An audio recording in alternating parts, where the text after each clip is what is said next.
next question. So this is one of our favorite questions, and we really would like to know your answer towards this. So what is your top three advices for young entrepreneurs and marketers? Okay, see, I draw my energy from my own experiences and approaches.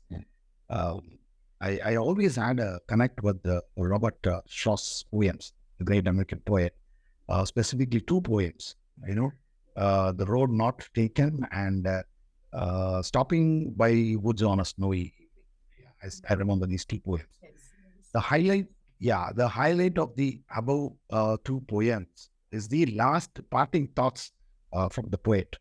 It goes to, probably you remember this. It goes like this. In the first poem, the poet writes, I took the road less traveled, and that has made all the difference. And in the second poem, the end lines go like this. I have promises to keep and miles to go before I sleep. Wow. So I do not know the difference in the time period between these two poems, but I think the enthusiasts point that the poet understandably gave a fair appraisal of the then political climate and offered this poem as a cryptic advice to those who elect the leadership. So in that way, it connects with the leadership, the expectations, all those things. So this it connects me, for me, it relates to me, like it still resonates for me, and I relate it to my work, internalizing these thoughts. So whether you're an entrepreneur or a wanapreneur or being a preneur, always ask yourself why and for whom. These are two fundamental questions, that sets the theme for your entire existence. Okay, and you can see as you think, keep asking these two questions, you filter out a lot of unwanted things, and you laser focus on a lot of wanted things. So that's the reason that you keep asking that, and I keep asking that every day, every time when I'm free and I'm out of any other commitments, then I think, and then that sets me to move forward in setting the agenda, not only for me, for my team, for the company as a whole, and for in large, right? So having said that, my top three pieces of advice for young entrepreneurs and marketers would be, first, never stop learning and stay curious about new developments in your industry. Okay. Second, don't be afraid. Don't be afraid to take risks. Embrace failures as a learning opportunity. See, we all know that, Albert Einstein, the great scientist, has hundreds of patents and inventions to his name. And as an inventor, Edison made 1,000 unsuccessful attempts at inventing the light bulb. Okay. So when a reporter asked him, how did it feel to fail 1,000 times? You know what Edison replied? He said, I didn't fail 1,000 times. Light bulb was an invention with 1,000 steps. So he didn't look at it as a failure, but he looked at it as a process. So that is the thing. So that is what I'm telling, that we should embrace failure as a learning opportunity. So your time and resources are your tools and armory, right? So we have to put it to use wisely and effectively, right? And third, prioritize building meaningful relationships and fostering a strong network within your industry, because it's very important. Remember that, when everything fails, your network will get you back on your feet. Absolutely. Right. So I think these are my thoughts for the people who are entering into this. I think these are brilliant three advices that is needed for people who are entering to become an entrepreneur, or whether they see themselves to become an entrepreneur. And I think this circles back to the second question when I asked about the challenges that you faced and how you overcame it. It's all about putting your mind and heart and soul into it and being determined that you will reach that goal ultimately, and it will take time. It's all about embracing the ups and downs and moving towards it. I think that's really wonderful. And the same goes for network. The more the network that you have, the more you'll be able to sustain in the field and grow along with them. I think networking is absolutely important for people who are becoming an entrepreneur. That's amazing. So with this, so I know that you have been, setting your empire till date and you've accomplished so many things.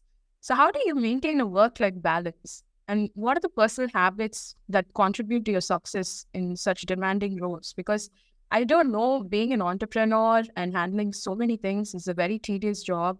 And there's very less chances and there's very less time to circle back to your personal life and to maintain a healthy mindset and body as well. So how do you cope up with it? Yeah. Okay. So you'll be surprised with my answer. Probably what I do is that I slack. I just simply while I have my time, looking at taking a long ride, probably picking up some odd movie. There's not even your genre. Still, you watch it. Just for the just for slacking. And yeah, as you pointed it out rightly, see, maintaining a work-life balance is very essential for your overall well-being and sustaining the success. Because your thoughts are the things that come out as words and actions, and actions and deeds define our successes and failures, right? Yes. So in that way, keeping your mind, sound is very important. Personally, I prioritize self-care through regular exercise, sports activities. Whenever I find time, I force myself, with my son's schedule, playing football, cricket, uh, you know, uh, then spending quality time with your family. That's again a very important thing. Okay, if you're married, yes, family is very important. And even if you're not married, then it's important that you still connect with your parents and sisters or brothers. I have friends. So Yes. and this is a very important dimension of to be successful, because you need to have that also. You need to have that balance. And additionally, what I would do is that uh, I will delegate tasks, effective, delegating tasks and effectively to the team, because they also need to grow. you know. Yes. Yes. And I would like to see, my juniors becoming, leaders themselves at a point of time. I don't want them to be stagnant. So I take my time and, doing a mentorship for them and, supporting them. And, delegation is one thing which I do, and setting boundaries, around my work hours. Now that's very important. I think today, with the onset of, digital transformation tools and other things disposable at our hand, we simply lose, a track of the time, right? If you look at, you simply check your mobile phone and see how many hours you'll be working on, that will be a waste. And, to think that, actually you're living your life, no, it's actually, you're living the life on the technology, but not away from it. But I think you need to have that work-life balance. I think it's a very important question. And, we need to, I also practice a lot of time management techniques, to ensure that, you can get fully recharged, you show up yourself, both personally and professionally, wherever you are, whether you're going to a wedding or whether you're attending a party or, you know, in an office meeting, right? Or, so unless and until you have a clear work life. See, today when I'm sitting and talking to you, involving my time, then it means that I've already, set my things, properly. And that gives me a clear, feeling of sense of, relief, rather than being, wondering no, there's no urgency for me now. So since I've already, factored everything and, managed my time. So I think this is what I would suggest. Amazing. I think work-life balance is a necessity, right? It's like you need it to survive, to make yourself clear in mind, because only when your mind is clear and healthy, you can put it to work harder. And I think a lot of young entrepreneurs or the blooming entrepreneurs, they face a lot of challenges in finding the right time to schedule each, process, and they get carried away. And I think that's important for them to schedule this particular time, like based upon the priorities. And, most of the people, they just give themselves out of the priority list. I think that is very, very important. And delegating it. And to add to that, as you said, today's young entrepreneurs, I think that they feel that everything is a 100-meter dash. No, Very true. Very true. you have your 5Ks and 10Ks and 15Ks and 20Ks marathons, right? So you need to conserve your energy, recoup, and take it step at a step at a time. You Yes. not Yes. think that everything's 100-meter dash, and then you burn out quickly. Yes. Say, don't do that. It becomes an overwhelming process for people who haven't gone through the exact process in the longer run. Everything is like in a long journey that they take in their mind, and they take everything into their head. Because I'm able to relate to it, because I do that. I'm not able to find that work-life balance, which I struggle to. But I'm trying my best to, delegate everything. Like, okay, this section should be for this particular time for this, and it's working out. So I'm sure that a lot of people would also do the same like me. So this advice is really going to help a lot of people. Yeah, and let me also add up. See, so some of the audience, some of the listeners might pop up the question like, I don't have a team and I'm the only person working, and Yes. I'm trying to make it as a big Solopreneurs. yeah. So for them, yes, I agree totally with their thought process. You need to, yes, in the initial stages, you need to slog, you need to burn the midnight oil. I agree in all those things perfectly. Because when I started out, I also started out like that. And I used to put in close to about 18 to 20 hours of work, when you want to do that. But then, yes, once you, uh, the whole idea is that, you find the best ways that can help you out in quickly moving from one point to the other point, point A to point B, point B to point C, and so on. So if you feel that some methods are ineffective, stop that, drop that, and move to the next different thought process, a different approach. So in that way, I'm telling. So if you are just starting out and you say you don't have a team to delegate, yeah, I would say that yes, I understand you perfectly, but then learn to toggle, learn to do that, but don't miss out on the good things of life. Yes. Like Yes. smelling the roses, as they would say. No, The way completely. don't hesitate to stop by and smell a rose. So in that way, I'm telling that even amidst your busy thing, ensure that as long as they're not getting burnt out, it's fine. And then I think probably over a point of time we'll be able to prioritize what is important and what is less important. Yes, yes. Like you said, the solopreneurs, like even womenpreneurs, right, who start out their business all alone, they manage, especially even if it is a cake shop that they want to open, or if they want to sell out moisturizers or something, they do everything on their own, and they need to concentrate a huge amount of time for their family as well. And they're finding it so hard to concentrate both plates in one hand, right? And I think it's very needed. So what do you suggest? Would you suggest them to invest on team?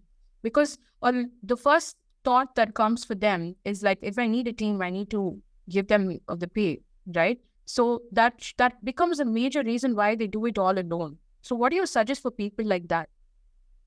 Okay, now that's a whole different new direction area. So when we look at the economics of things, right? See, as a business entrepreneur, you have a lot on your plate. Yes. If you can remember my first, you know, thoughts, about how the challenges or an entrepreneur has, the finance, funding is a big, it's a big point, where, you run, It's like, you burn a lot of miles, and and you're on the runway, your project is on the runway, and it has to take off at some point. You can't have your aircraft on the runway all the time. Yeah, not always on the Take off landing. at some point, right? So I think, be prudent, to put your money where it works. If Yes. you have saved yourself some money from some deals, keep it aside as probably, as a working capital, but then pump it back unless and until it is absolutely necessary, and unless and until it gives you two times or three times or 1x, whatever, or at least it stays the same but not the minus, right? And then I think you must also extend yourself, in terms of your stretching out your capabilities, right? Before putting somebody on board, because if you're taking somebody on board, there is a commitment from your end that needs to be maintained, right? And if you think that you can do it still, you can multitask, then nothing wrong in that. Go ahead. But there will be a point, when you're midway, and you feel that you need to have somebody. Uh, at that time, you take someone, and ensure that there is proper delegation, and also ensure that you're increasing your bandwidth of other activities that still puts you in a bigger business orbit. So I would say this is how the economics of you know of managing your company would work. Yes, very well said. 100% agree with you. I think this insight will definitely be helpful for people who are starting out to be an entrepreneur, whether they want another partner or a co-founder inside. They need to think a lot about the process. So I think this insight would definitely help them. That's amazing. So coming to our last question of the segment, we would like to hear a few words on your upcoming book. We heard that you're also writing a book with me featuring in it. So please do tell us about your book. Yeah, for sure. Yeah, so I have been writing for a while now, and I published my first book, a very small one though, just about 50 odd pages, way back in 2013, titled as "Preparing Rainmakers." I planned it as a series, and named the first episode as the 7 steps to successful selling. So obviously this book was addressed to help young guns in the field, of sales and marketing, and Yes. where I had shared my experiences and the learnings for them to grasp, and modify it in their own ways. So this book is now available in eBay and Amazon. It's The amazing. market is doing the marketing now. So I'm just letting out the info that yes, everybody wants to see that, you can buy it from eBay and Amazon. Okay, and this year I have planned to release the second and final part, probably called as digital marketing. So a little bit about this book is that this upcoming book delves into the intersection of technology and marketing. Exploring how businesses can leverage automation, AI, and other emerging technologies to drive growth and innovation. So it offers practical insights, research examples, and some actionable strategies for navigating the digital landscape and staying ahead of the competition in today's fast-paced business environment. The best part is I have a co-author who's a young and dynamic content marketer herself, and successfully running her ad agency. And she has shared a lot on the various tools used in digital marketing. And thanks to you for coming on board as a co-author for this book.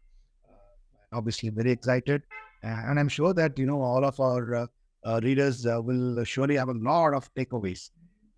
So people out there, so do support, buy a copy, and spread the cheers.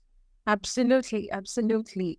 And I can't wait for the viewers to read the book and to comment on how well they've learned and everything. And It's truly an honor to be a co-author with you. So it's really amazing. Thank you so much for the opportunity. And I'm sure the viewers will definitely check out once the book is launched. I will definitely include that in the podcast link as well, and also in various social media platforms for you guys to check out the book. And that's all. That's all the questions we have for you. It's how do you feel, sir? It's like we feel so good. Like we covered a lot of spectrum today, and I feel the viewers will definitely be able to gather these insights and will definitely be able to put in their business and even their normal work as well. I think we covered everything, and it's going to help a lot of people upcoming and even sustaining in the field itself.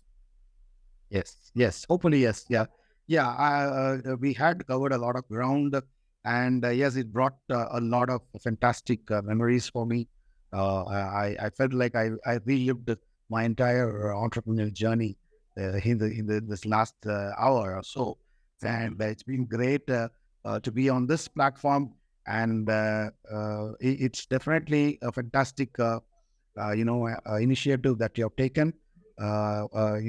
This way, I think a lot of entrepreneurs from diverse industry verticals would be able to share their, thoughts, which otherwise, nobody will know how an entrepreneur, has come about in making his company or venture successful. And I think you're doing a great work on that. And thanks to you and your team for putting me on the show. And I do hope that my nuggets of wisdom are helpful to many. Thank you so very much. Incredible. Thank you again for featuring in our first podcast from Creators at Bay. And to our dear viewers, you can check out Mr. Joseph's profile on our Spotify profile and also on various social media platforms. And I'm sure the upcoming podcast is going to be amazing and very insightful to you all. So check us out, and you can show your comments, whatever that you feel, whether any specific questions that you want us to ask with our upcoming entrepreneurs or anybody that we're going to be, inviting on our podcast. Please do DM us at creatorsatbay.com. You can check our website, and there's an email option, and also through our Instagram handle. So thank you so much. See you guys next time.